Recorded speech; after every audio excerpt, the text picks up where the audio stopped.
niyo nang tanungin kung kailan ako pinanganak at kung kailan ako nag-high school. Basta ang importante, nag-high school ako. I think I have to preface this with the fact that my high school was a place.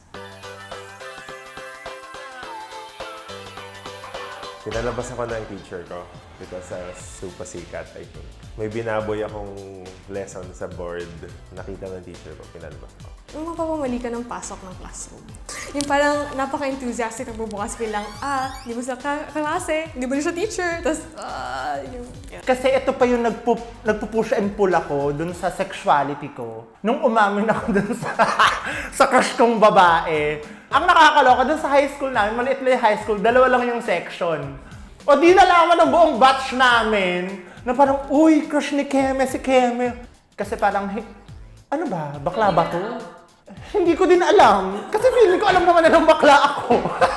So, there's only one way to find out. Yung mga batchmates ko, sabihin nyo kung alam nyo bang bakla ako nung second year tayo. Ganon. Kung alam nyo na, edi, jokes on me. This guy asked me to homecoming for senior year. This is like in the US. I went to high school in the US.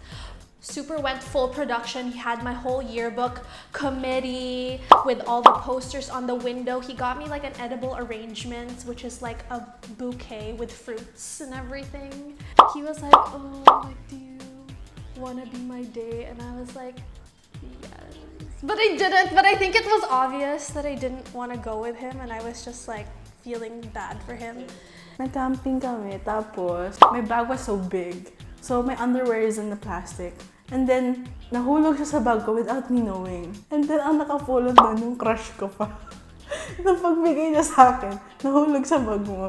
And then sabi ko, thanks. Not knowing na yun. Tapos pag-check ko sa kaput. I guess when my classmate yelled at my crush na crush ko siya.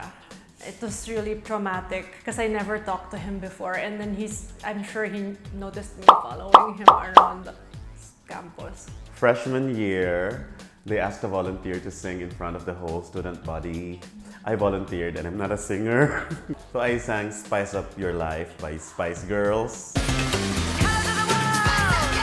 And it's just me and I sang all 5 parts. And nobody clapped after. So embarrassing. If it happened today though, people would have gone crazy. Battle of the Band kasi yun. Tapos ginawa ko, tinry ko mag-guitar swing. Guitar swing, as in papaikutin mo yung gitara mo. Tapos nag-fail ako. So natanggal yung strap, tapos nalaglag yung gitara ko. So buti na nasa loko din siya, pero sobrang epic moment yun. Kasi syempre, ang daming audience, tapos parang gusto kong magpasikat. Yung nakaupo yung teacher ng arts. Mape yun, di ba? Alam niyo yung mape yun. Tapos kumanta kami gaganon kami. In the end, hindi ako nakuha.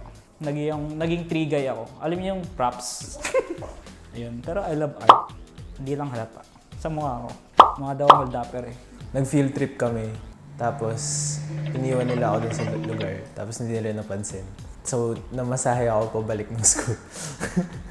Natatandaan ko dati, may performance kaming kailangang paghandaan. And kailangan nun may costume. So, as a competitive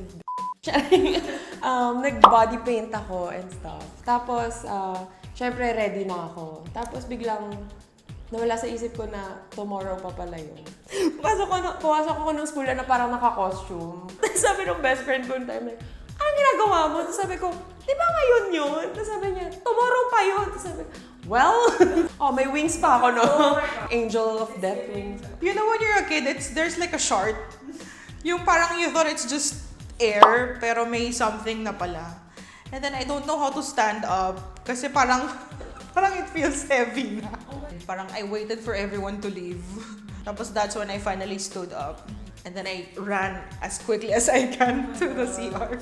Alam mo yung kapag pagkaihi mo or pagkapupo mo, stuck yung skirt sa pantilet. Tapos naglakad ako parang from CR to classroom.